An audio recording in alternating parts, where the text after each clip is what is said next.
ನಾಳೆ ಶನಿವಾರ ಮಾಘ ಮಾಸದ ಶುಕ್ಲ ಪಕ್ಷದ ಏಕಾದಶಿಯನ್ನು ಆಚರಿಸಲಾಗುತ್ತಿದ್ದು, ಈ ಏಕಾದಶಿಗೆ ಜಯ ಏಕಾದಶಿ ಅಥವಾ ಭೀಷ್ಮ ಏಕಾದಶಿ ಎಂದು ಕರೆಯಲಾಗುತ್ತದೆ. ಏಕಾದಶಿಯು ವಿಷ್ಣುವಿಗೆ ಸಮರ್ಪಿತವಾಗಿದೆ. ಏಕಾದಶಿಯ ದಿನ ಉಪವಾಸವಿದ್ದು ವಿಷ್ಣುವನ್ನು ಪೂಜಿಸುವುದರಿಂದ ಎಲ್ಲಾ ಪಾಪಗಳು ಕಳೆದು ಸಂತೋಷದ ಜೀವನ ನಡೆಸಬಹುದು. ನಮ್ಮ ಕಷ್ಟವೆಲ್ಲ ದೂರಾಗಿ ಇಷ್ಟಾರ್ಥಗಳು ನೆರವೇರುವುದು. ಮರಣದ ನಂತರ ವಿಷ್ಣುವಿನ ಲೋಕಕ್ಕೆ ಹೋಗುವ ಅವಕಾಶ ಸಿಗುತ್ತದೆ ಎನ್ನುವ ನಂಬಿಕೆ. ಹಿಂದೂ ಪುರಾಣಗಳ ಪ್ರಕಾರ ಭಗವಾನ್ ವೆಂಕಟೇಶ್ವರನನ್ನು ವಿಷ್ಣುವಿನ ಪವಿತ್ರ ಅವತಾರವೆಂದು ಹೇಳುತ್ತಾರೆ.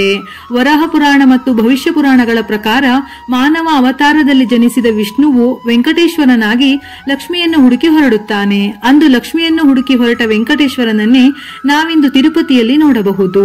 ಶನಿವಾರ ವೆಂಕಟೇಶ್ವರ ಸ್ವಾಮಿಗೆ ಪ್ರಿಯವಾದ ದಿನ. ವಿಶೇಷವಾಗಿ ಶನಿವಾರದಂದು ಏಕಾದಶಿ ಬಂದಿರುವುದರಿಂದ ವಿಷ್ಣುವಿನ ಆರಾಧನೆಯ ಜೊತೆಗೆ ವೆಂಕಟೇಶ್ವರನನ್ನು ಪೂಜಿಸಿದರೂ ಕೋಟಿ ಜನ್ಮಗಳ ಪುಣ್ಯವನ್ನು ಪಡೆದು ಅಕ್ಷಯ ಸಂಪತ್ತು ಪ್ರಾಪ್ತಿಯಾಗುತ್ತದೆ. ಉತ್ತರಾಯಣದ ಪುಣ್ಯಕಾಲದಲ್ಲಿ ಭೀಷ್ಮ ಪಿತಾಮಹರು ಮರಣ ಹೊಂದುತ್ತಾರೆ. ಮರಣ ಹೊಂದುವ ಸಂದರ್ಭದಲ್ಲಿ ಅವರನ್ನು ಕಾಣಲು ಪಾಂಡವರು ಬರುತ್ತಾರೆ. ಆಗ ಭೀಷ್ಮಾಚಾರ್ಯರು ಆಧ್ಯಾತ್ಮಿಕ ಜ್ಞಾನದ ಬಗ್ಗೆ ಜಗತ್ತಿಗೆ ತಿಳಿಸಲು ವಿಷ್ಣುವಿನ 1000 ಹೆಸರುಗಳಿರುವ ವಿಷ್ಣು ಸಹಸ್ರನಾಮವನ್ನು, ಅದರ ಶ್ರೇಷ್ಠತೆ, ಪ್ರಯೋಜನ, ಉಪಯೋಗ ಪ್ರತಿಯೊಂದನ್ನು ಪಾಂಡವರಿಗೆ ಮೊದಲ ಬಾರಿ ಉಪದೇಶಿಸುತ್ತಾರೆ. ಶ್ರೀ ವಿಷ್ಣು ಸಹಸ್ರನಾಮ ಸ್ತೋತ್ರದ ಮೂಲವನ್ನು ಗುರುತಿಸಲು ಭೀಷ್ಮ ಪಿತಾಮಹರ ನೆನಪಿಗಾಗಿಯೇ ಭೀಷ್ಮ ಏಕಾದಶಿ ಎಂದು ಕರೆಯಲಾಗುತ್ತದೆ. ಏಕಾದಶಿ ತಿಥಿ ಸಮಯ ಫೆಬ್ರವರಿ 7ರ ರಾತ್ರಿ 9:26 ಆರಂಭವಾಗಿ ಫೆಬ್ರವರಿ 8ರ ರಾತ್ರಿ 8:15 ಮುಕ್ತಾಯವಾಗುತ್ತದೆ. ಏಕಾದಶಿ ತಿಥಿಯ ದಿನದಂದು ಉಪವಾಸವನ್ನು ಪ್ರಾರಂಭಿಸಿ ದ್ವಾದಶಿ ತಿಥಿಯ ದಿವಸ ಉಪವಾಸ ಮುಕ್ತಾಯ ಮಾಡಬೇಕು. ಸನಾತನ ಧರ್ಮದಲ್ಲಿ ಏಕಾದಶಿ ಉಪವಾಸವು ಅತ್ಯಂತ ಮಂಗಳಕರ. ಏಕಾದಶಿಯ ಉಪವಾಸವು ಹೋಮ, ಯಜ್ಞ, ಯಾಗವನ್ನು ಮಾಡಿದಷ್ಟು ಫಲವನ್ನು ನೀಡುತ್ತದೆಯಂತೆ. ಈ ವ್ರತವನ್ನು ಆಚರಿಸುವುದರಿಂದ ವಿಷ್ಣುವಿನ ಕೃಪೆ ಪ್ರಾಪ್ತಿಯಾಗುತ್ತದೆ. ಇವುಗಳಲ್ಲಿ ಜಯ ಏಕಾದಶಿಯು ಈ ಜನ್ಮ ಮತ್ತು ಹಿಂದಿನ ಜನ್ಮಗಳ ಎಲ್ಲಾ ಪಾಪಗಳನ್ನು ನಾಶ ಮಾಡಲು ಅತ್ಯುತ್ತಮ ದಿನ. ಅಲ್ಲದೆ ಬ್ರಹ್ಮಹತ್ಯೆ ಮತ್ತು ರಾಕ್ಷಸ ಸ್ವಭಾವದಂತಹ ಘೋರ ಪಾಪಗಳನ್ನು ನಿವಾರಣೆ ಮಾಡುತ್ತದೆ. ಈ ಏಕಾದಶಿಯಂದು ಉಪವಾಸವನ್ನು ಆಚರಿಸಿ ವಿಷ್ಣು ಸಹಸ್ರನಾಮವನ್ನು ಭಕ್ತಿ ಭಾವದಿಂದ ಹೇಳುವವರಿಗೆ ಕಷ್ಟ ನೋವುಗಳಿಂದ, ದುಷ್ಟಶಕ್ತಿಗಳಿಂದ ಮುಕ್ತಿ ಸಿಗುತ್ತದೆ ಎಂದು ಕೃಷ್ಣನು ಪದ್ಮಪುರಾಣದಲ್ಲಿ ಹೇಳಿದನೆಂದು ಉಲ್ಲೇಖಿಸಲಾಗಿದೆ. ಈ ದಿನ ಸ್ನಾನ ಮಾಡುವ ನೀರಿಗೆ 2 ತುಳಸಿ ಎಲೆಗಳನ್ನು ಬೆರೆಸಿ ಸ್ನಾನ ಮಾಡಿದರೆ ಪುಣ್ಯಕ್ಷೇತ್ರಗಳಲ್ಲಿ ಸ್ನಾನ ಮಾಡಿದಷ್ಟು ಪುಣ್ಯ ಸಿಗುತ್ತದೆ. ಎಲ್ಲಾ ಜಾತಕ ದೋಷಗಳು ನಿವಾರಣೆಯಾಗಿ ಅದೃಷ್ಟ ಲಭಿಸುತ್ತದೆ. ಈ ದಿನ ಸ್ನಾನದ ನಂತರ ಸ್ವಲ್ಪ ನೀರಿಗೆ ಗಂಗಾಜಲ, ಎಳ್ಳು, ಕುಂಕುಮ, ಅಕ್ಷತೆಯನ್ನು ಸೇರಿಸಿ ಈ ನೀರನ್ನು ದೇವರ ಮನೆಗೆ ಸಿಂಪಡಿಸಿ ಶುದ್ಧ ಮಾಡಿದ ನಂತರ ದೇವರ ಪೂಜೆಯನ್ನು ಪ್ರಾರಂಭಿಸಬೇಕು. ವಿಷ್ಣುವಿನ ವಿಗ್ರಹವಿದ್ದರೆ ಒಳ್ಳೆಯದು. ಇಲ್ಲವೆಂದಾದರೆ ವಿಷ್ಣುವಿಗೆ ಸಂಬಂಧಪಟ್ಟಂತಹ ರಾಮ, ಕೃಷ್ಣ, ಶಿವ ಯಾವುದಾದರೂ ಫೋಟೋವನ್ನು ಇಟ್ಟು ಪೂಜೆ ಮಾಡಬಹುದು. ಅದು ಸಾಧ್ಯವಿಲ್ಲವೆಂದಾದರೆ ವಿಷ್ಣುವನ್ನು ಪ್ರಾರ್ಥಿಸಿ ಮನೆಯಲ್ಲಿ ಪೂಜೆಯನ್ನು ಮಾಡಬಹುದು. ಈ ದಿನ ವಿಷ್ಣುವಿನ ಆರಾಧನೆಯ ಜೊತೆ ತಾಯಿ ಲಕ್ಷ್ಮೀ ದೇವಿಯನ್ನು ಪೂಜಿಸುವುದು ಕೂಡ ತುಂಬಾನೇ ಮುಖ್ಯ. ಈ ಏಕಾದಶಿಯಂದು ಉಪವಾಸವನ್ನು ಆಚರಿಸಿ ಜಯ ಏಕಾದಶಿ ವ್ರತದ ಕಥೆಯನ್ನು ಕೇಳಿದರೆ ಶುಭ ಫಲಗಳು ಪ್ರಾಪ್ತಿಯಾಗುತ್ತದೆ. ವಿಷ್ಣುವಿಗೆ ಈ ದಿನ ತುಪ್ಪದ ದೀಪ ಅಥವಾ ಬೆಣ್ಣೆಯಿಂದ ದೀಪವನ್ನು ಹಚ್ಚಿದರೆ ತುಂಬಾನೇ ಶ್ರೇಷ್ಠ.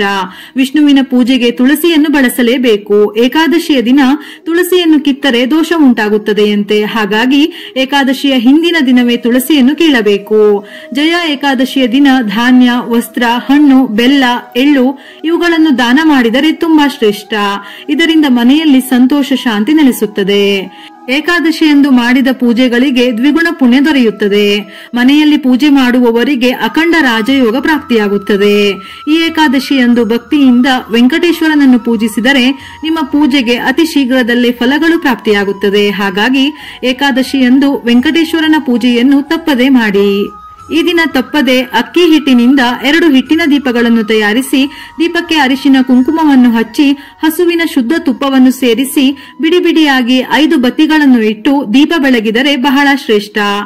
ಏಕಾದಶಿ ದಿನ ಹಿಟ್ಟಿನ ದೀಪವನ್ನು ಬೆಳಗಿದರೆ ಲಕ್ಷ್ಮಿಯ ಅನುಗ್ರಹವು ಕೂಡ ಪ್ರಾಪ್ತಿಯಾಗುತ್ತದೆ. ಹಳದಿ, ಹೂವು, ಹಣ್ಣುಗಳನ್ನು ದೇವರ ನೈವೇದ್ಯಕ್ಕೆ ಅರ್ಪಿಸಬೇಕು. ಇದರ ಜೊತೆಯಲ್ಲಿ ಈ ದಿನ ಪಂಚಾಮೃತವನ್ನು ತಯಾರಿಸಿ ತುಳಸಿ ದಳವನ್ನು ಸೇರಿಸಿ ನೈವೇದ್ಯ ಮಾಡಬೇಕು.